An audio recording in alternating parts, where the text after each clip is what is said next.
This is Victoria from Adelaide Capital. I'm here with Medexus Pharmaceuticals, Ken D'Entremont, the CEO, as well as Marcel Konrad, the CFO. They're going to start by giving a brief presentation. If anyone has a question during the session, you can type it in your Q&A box at the bottom of the screen, and then I'll be back at the end to answer any of those questions and moderate it with Ken and Marcel. And with that, I'll pass it over to Ken. Thank you, Victoria. I just want to thank Adelaide Capital for the opportunity to present Medexus here today. Probably take 20 minutes to walk through the slides, and then we'll be happy to take any questions that the audience might have. Our forward-looking statements can be found on our website at medexus.com.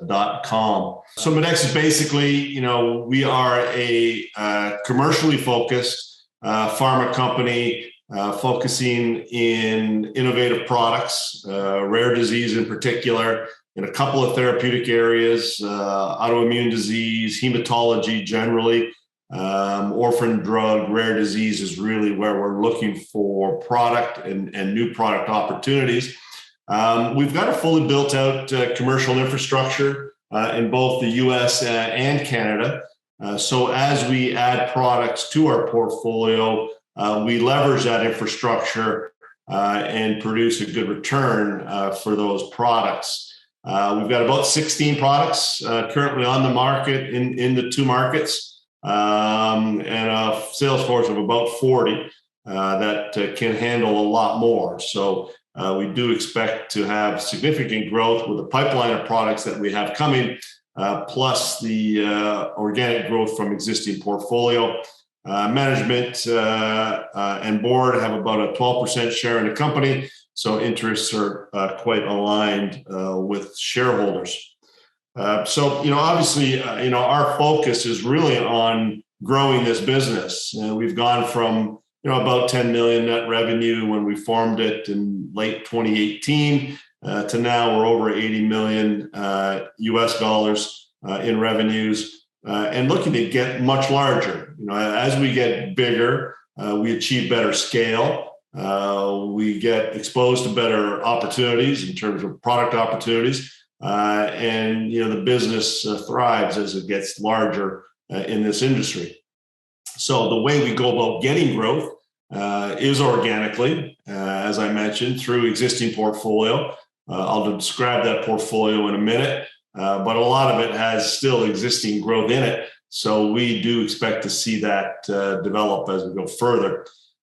Then we look for new opportunities through business development. So clearly, we are very active in M&A and licensing for both US and Canada, and building out that portfolio. And again, we're looking for opportunities where we can leverage the infrastructure that we have. So we're looking for products that would fit within the therapeutic areas where we already have a sales force. And so when we're able to do that, it makes a significant improvement in our ratios as we go forward.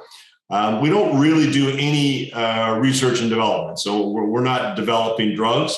We do a little bit of product development. So, when you look at our financial statements, there is an R&D line, but it's really product development. It's improving the product label for existing drugs. Specifically, there is a spend currently on a pediatric study for IXINITY, our hemophilia B drug, and that's expanding the label by about 30%. So that sort of thing we do. We don't do any true R&D, so there's no real R&D risk in this company. So we are looking for products that we can get registered and then grow to peak sales. This is the commercial infrastructure that we have in place. As I mentioned, we've got 40 in the US, about 23 in Canada. That 40 in the US includes what we expect to add for treosulfan, which is a pipeline drug that we have coming, hopefully later this year. And then 23 in Canada, obviously, is larger per capita than the US, but we have a much larger portfolio at this stage. So our focus is to continue to really drive that US revenue and add more products to our US portfolio. Not ignoring Canada. We're looking for products in both territories, but we do focus on the US and looking to really build a portfolio there. This is the product portfolio that we have today. So these are existing products in market. A few things to be said about this portfolio. One, it's got a lot of growth potential left in it. About 80% of the revenue is coming from Metoject, Ixinity, Rupall, and then Rasuvo. And so 3 of those 4 still have got good growth potential. The 4th being Rasuvo is fairly mature, is growing at single-digit rate in units, declining single-digit rate in dollars as there's more competitive pressure. We hold about an 80% market share for Rasuvo. So the rest of the portfolio, Metoject, Ixinity, Rupall, all have got good growth potential. I'll speak to those specifically in a minute. And then we have a whole portfolio of products that have got growth potential in the future. You know, things like treosulfan, particularly, Gleolan in Canada, which we've just launched, Trispan or triamcinolone hexacetonide in the US, which we are just launching. So products that will make a contribution going forward and provide some organic growth for us. Ixinity is our largest product. Ixinity is a treatment for hemophilia B. It's a factor 9. Basically, it's replacing the component of the blood that's missing in these patients. And when they have it, they lead basically normal lives. If they don't have it, they're exposed to repeated bleeds, which can be very debilitating. Our drug is an interesting profile. It's got a very good safety profile, a little bit longer half-life than the competitor, a little bit better recovery rate than the competitor. So that means it works a little bit longer and you don't need quite as much of our drug as a competitor, which, you know, obviously is good for the patient. So we've got about a 4% share for this drug in the US. So there's plenty of room to grow. Adding the pediatric indication will be meaningful to us. Currently, we just get switches from existing products. Most of the new starts happen in children. That's when the disease is diagnosed. And so they have to start on a drug, and it's not ours because we don't have that indication. So having that indication will give us access to a group of patients we currently don't have access to. So that's important. That study that we've been conducting, it's 100% enrolled now, and it will wrap up in June of this year. And then we'll prepare the filing to the FDA for registration, you know, hopefully by the end of the year. I should point out to you that we do have worldwide rights for this drug. We've only ever launched it in the US so far. We certainly expect to do it ourselves in Canada. And then if there's an opportunity, we will out-license it in other territories. We don't expect to be building infrastructure outside of the US and Canada. That's where we will focus our efforts. Another drug that is important to us is Rupall. This is a prescription antihistamine in Canada. It's growing at plus 30% year over year. About 4 years after it was launched, so continuing on a really strong growth trajectory. It's a new generation of prescription antihistamine. It has fewer side effects, very efficacious, and so there's a lot of switching from the older molecules, prescription or OTC, to this drug. So we've had very, very good uptake with this drug in Canada, so it's making a strong contribution. Triamcinolone hexacetonide and Trispan in Canada is an important drug for the future. This will be a drug that is the longest acting corticosteroid for various forms of arthritis, so a very strong strategic fit with Rasuvo and Metoject, which are also for arthritis. So this drug, we've got it now registered and reimbursed in Canada, and we're working on the registration in the US. And then we've got a core of other products. Rasuvo and Metoject, basically the same product in the US and Canada, make up a strong contribution to our organization. As I mentioned at the beginning, Rasuvo has about an 80% market share. So our sales team has done a really good job with that drug, beating a competitive product, a direct head-to-head competitor, which we launched about 6 months after them. Past them, now we hold a very strong share. Metoject in Canada is at about a 37% share and growing, even in spite of a generic competitor which entered about a year ago. So we continue to grow that drug even in the face of that competition. And then recently we've launched Gleolan in Canada, which is for the visualization of glioblastoma tumors. I did mention we had a good pipeline. So treosulfan really is, an important portion of that pipeline. Treosulfan, we have licensed for both US and Canada. It's been launched in Canada. It's going through the registration process in the US, and it has excellent potential. It's for the conditioning of bone marrow prior to stem cell transplantation. So basically a rare disease, orphan drug designation. It works much better than the competitive product. It results in better survival. And so we like this drug a lot. One, because it's very focused in a well-defined therapeutic area, hematology indication, stem cell transplant in particular. Its designation as orphan drug gives it 7.5 years of exclusivity. So it's got excellent exclusivity. The potential for it is, over $100 million US. The competitive product to which we compare ourselves head to head, called busulfan, did $126 million at peak sales before it was genericized. So a very important market potential for this drug. The current situation is that we are preparing to resubmit the registration following a CRL, or a complete response letter, which we received in August of last year. That CRL requested additional information that had already been produced from the pivotal study.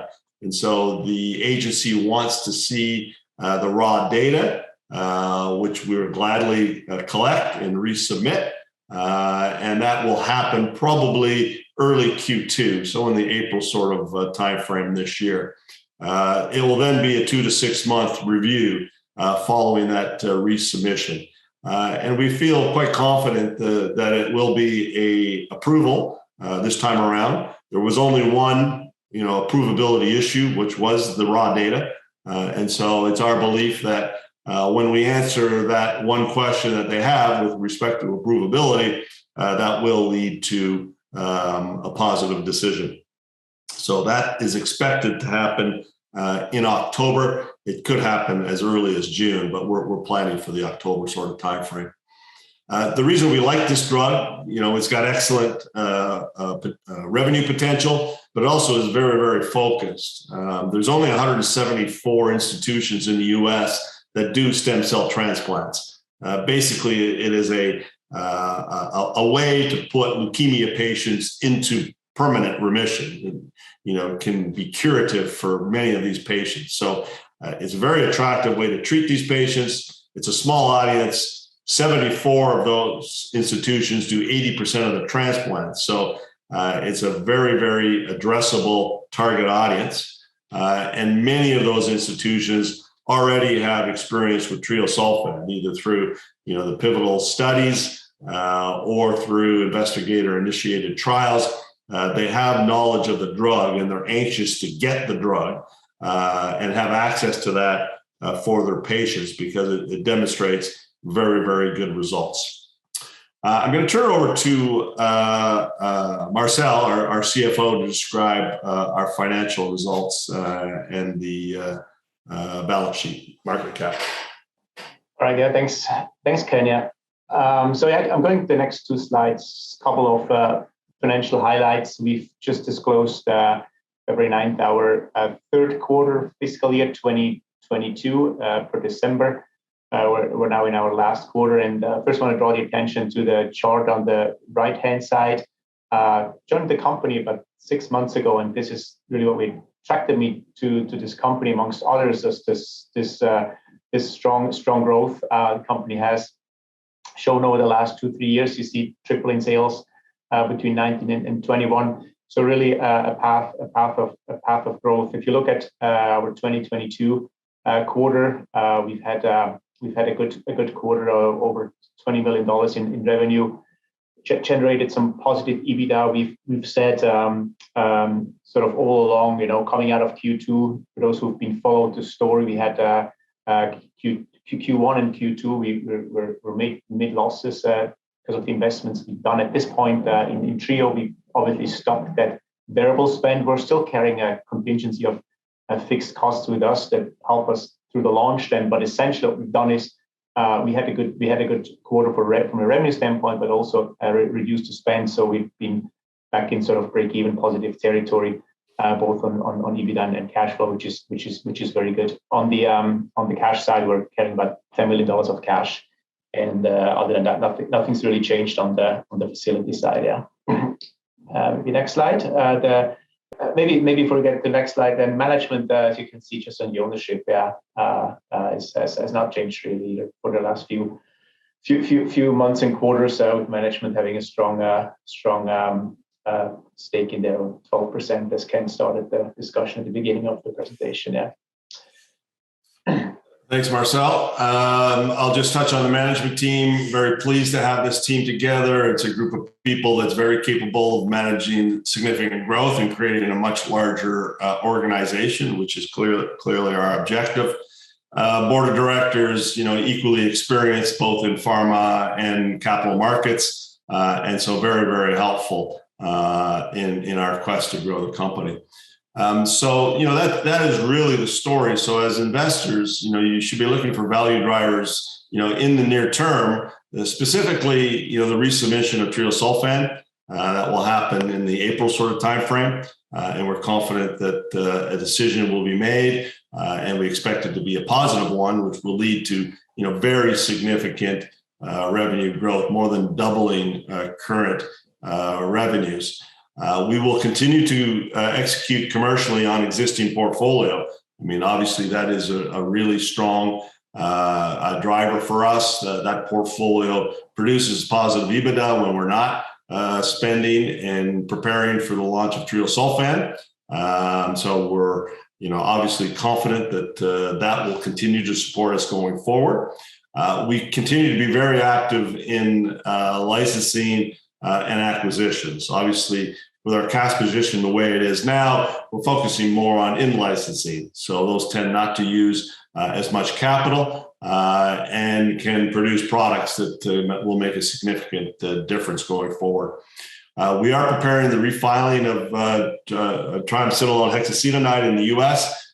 We expect that to happen by the end of this year. And so that will make a contribution going forward. And then finally, that IXINITY study. I mentioned that it will lead to market expansion. It'll also mean, a reduction in our R&D expenses as we wrap up the spending on that trial. So some significant value drivers going forward. So it's a good time to be investing in Medexus. That's a story. Happy to take any questions that anybody might have. Thanks for the presentation, Ken. I was just going to kick off the Q&A. I had a few questions on the quarter. Could you just provide some further details on the manufacturing improvements that you guys made in IXINITY's supply channel, where we saw the benefit this quarter? Sure. So IXINITY we acquired in February of 2020, just before COVID. So one of the issues we recognized when we acquired that drug is the gross margin wasn't as strong as the rest of our portfolio. So we initiated a program to improve the gross margin through some changes in the process. It's a biologic drug, so those changes take quite a long time. But we are making good progress on that and seeing very steady improvement in the yields, which leads to a better cost of goods. So lower cost of goods as we're producing more product per batch. And then there's some audience questions.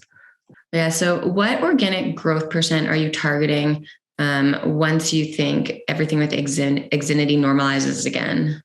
Yeah, IXINITY normalizing and COVID going away. So we open up access to institutions in particular, which have been challenging to reach. Literally many institutions, refusing access to personnel. So we do expect strong growth in double digits, probably like mid-teens, sort of a number. Three of the four products that are driving revenue, we expect to continue to grow. IXINITY will be a strong revenue growth quarter to quarter, as we fix the channel.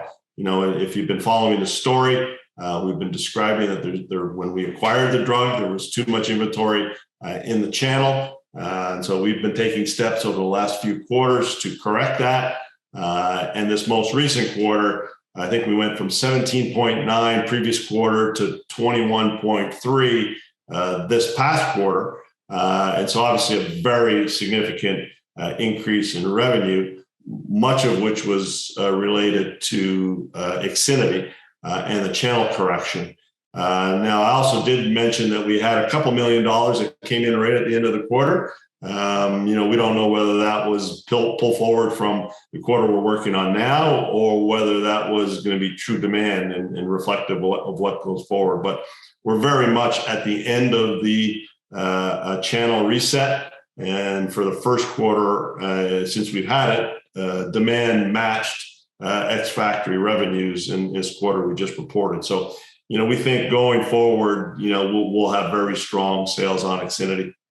And then just lastly on IXINITY, what market share do you think they can ultimately get to? Yeah, that's a great question. I don't think we're going to be unrealistic and believe that we're going to get into a double-digit share, but certainly a higher single digit is possible.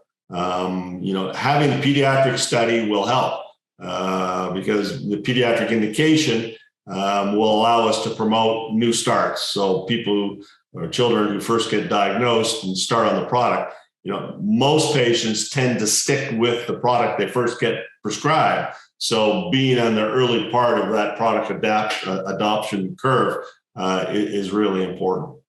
And then for treosulfan, when you talk about the timeline for treosulfan and the FDA after resubmission taking either 2 months or 6 months, what dictates whether, it's a 2-month review or a 6-month review? Yeah, it's very practical. It's the amount of information that they have to review. Can they do it in 2 months, or do they feel they need the full 6 months? And so that they will state whether it's a type 1 or type 2 within 30 days of the resubmission. So let's assume we put it in April. That means May. We should know if it's a 60-day or a 6-month review. We're assuming it's 6 months because we're putting in the raw data associated with the pivotal study that we've already completed. So we believe it's going to be 6 months. We might get surprised and hear that it's 2 months. And then once you're launching a new drug, what does the typical life cycle look like? Like how long will it take to ramp up to peak sales? Yeah, that's a great question. It's totally dependent on the therapeutic area and the market you're in. Highly specialized products tend to have a ramp to peak quicker than, broadly based products like a cardiovascular medicine, for instance, where there's a very large audience that prescribes a drug. In our case, it's a very focused audience. So the ramp to peak is probably in the 3 or 4 year range. For other drugs that have got big primary care usage, it could take as long as 7 years to get to peak. And so for us, it'll be on the shorter end of it. So we do expect pretty rapid uptake. I guess the silver lining of receiving a CRL is it gave us an extra year to prepare for the eventual launch. So there's been a lot of work going on with the opinion leaders, the institutions, getting people prepared and excited about the product launch. So we would expect that, the uptake as a result of that, will be quite quick. And then a few questions have come in from the audience asking about your US listing and how much work has been done towards the NASDAQ application thus far. And so what the timeline should look like, once you guys do decide to go ahead with it. Yeah, I'll start on that question and then turn it over to Marcel. Part of the reason that we went out and found Marcel is that, he's experienced from a NASDAQ listed company. So he's been through this, and he's been in a very high growth organization prior to coming to Medexus. So he's the right guy to lead us, through this. Answer to your question, a lot of work has been done in order to get prepared and continues to be done. So the application, we put a lot of work into that. There's only one aspect of the application that criteria we still need to meet. We're looking for a catalyst to make that uplisting. And that catalyst, hopefully will be something like a triosulfan approval. Maybe it's some other business development or another product that becomes that catalyst. But having that catalyst builds a little bit of excitement and draws some attention to our story, which should help with trading volume. And, we get to see a bit of a lift as a result. Marcel, anything you want to add? No, essentially just to elaborate on that, the plan's still the same. We had when I started, as I said, about 7 months ago, it was very, very far advanced. It was just a matter of basically looking for that catalyst. Where I think one of the questions was how much time does it still take to basically do that? Since we were already that far advanced, it's not going to be a matter of years. Obviously, it's not going to be a matter of many months. It could be a fairly quick process. Then once we decide to move forward and meet all the criteria under the current circumstances we are in right now to submit the final application and then move forward. So we still have it on the table. Obviously, looking at this year of 2022 with all these potential catalysts and excitements we think this is going to be a good year for that. Yeah. Okay, and then Marcel, this may be a question for you as well. But there's a few questions just asking about, the current liquidity of Medexus, and then kind of hand in hand with this, just rationale for the recent NCIB that you guys put out for the debentures. Yes, obviously they're going a little bit hand in hand.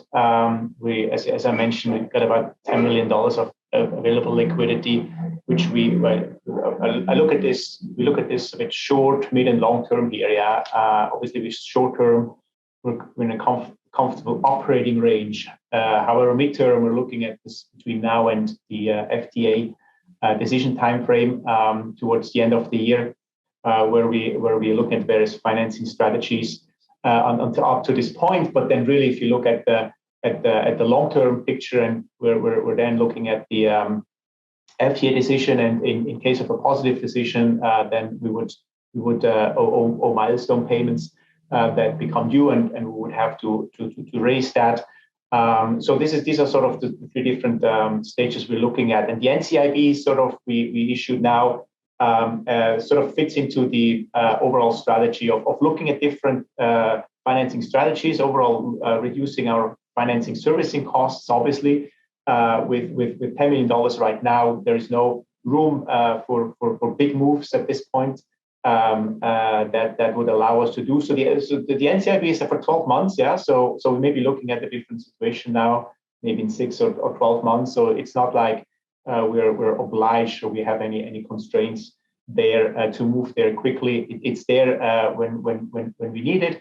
The buyback at this point are obviously favorable if you're looking at the current fair market value versus the ultimate end price for that. So it's a good environment for us to buy that. We have certain limits on that, and we've disclosed those limits in our press release. There was one question of I think how we go about these limits with how much we're going to invest. So we have the block purchase option there. We can buy back these NCIBs in blocks as well. They can be small or very, very large. So we've got the flexibility, I would say, with this over the next, again, 6-12 months and beyond. Obviously, that's something that can stay with us as part of our overall financing strategy as we look at these next 6 to 12 months. Yeah. And then just moving over to the business development side of things. So what types of drugs are you guys looking at, and what would you guys see as, what's out there that would be good fits within your portfolio? Yeah, that's a good question. So we're looking for things in therapeutic areas where we already participate. So rare disease, orphan drug, hematology, oncology, institutionally based. products where we can apply the sales force that already exists. And so we've got 2 negotiations happening now, late stage negotiations. We hope we get both of those. But as everyone knows on the line, these things are unpredictable. And we're hoping that we've got some news for people in the not too distant future. And then I guess just on the other side of things, do you think that Medexus would ever be the target of another company looking to add to their portfolio? Yeah, absolutely. I mean, you can see that our stock price is depressed. It was depressed towards the end of last year, now starting to come back up. But obviously at a pretty significant discount to our peers. So, I'm sure a lot of our peers recognize that. You may have seen, there are drugs that have been sold as individual assets recently. I think Otrexup was probably the most recent one that sold for, I think 2.5, maybe it was 2.8 times revenue. And that's the drug that, we beat. Rasuvo is, much larger than that drug. And so it's about $15 million in revenue, and, it sold for 2.5 times that. So clearly, our portfolio was undervalued at this stage. And then, sorry, but just back to treosulfan for 1 second. So there's kind of a 2-part question from an audience member. So obviously they assume that Treo is going to get approved. So if it does get approved, what does your margin profile look like afterwards? And if it doesn't get approved, where do you guys kind of go from there? Yeah. So, thanks for raising that question, because it's an important question. The margin profile for Medexus improves fairly dramatically with the addition of treosulfan. The margins on Treo are in the 80s. And I think right now our total company, we're in the low 60s, something like that. So obviously pretty significant margin improvement with Treo approved. And obviously we think it will get approved. It's been approved in every other territory. We ourselves got it approved in Canada through an expedited process. So we're confident we will get it approved, but obviously we're planning for the what if scenario, say it doesn't get approved in the US. We continue to execute our business strategy, and we continue to look for other Treo-like products. Even with Treo in our portfolio, we're not going to stop there. We're trying to get to 500 million in revenue, not 200. And so Treo kind of gets us a big step forward, but we continue to look for more drugs in the therapeutic areas where we're interested to get us to a much larger revenue target. Okay. And then I know you guys are a bit pressed for time. So the last question that I just wanted to ask was, who should we look at as some of your comps? You talked about your share price recently being depressed. So who should we look at to see what a normalized valuation multiple should look like for you guys? I guess, company in Canada you can look at is HLS, similar sort of business model, different therapeutic areas, but similar sort of model.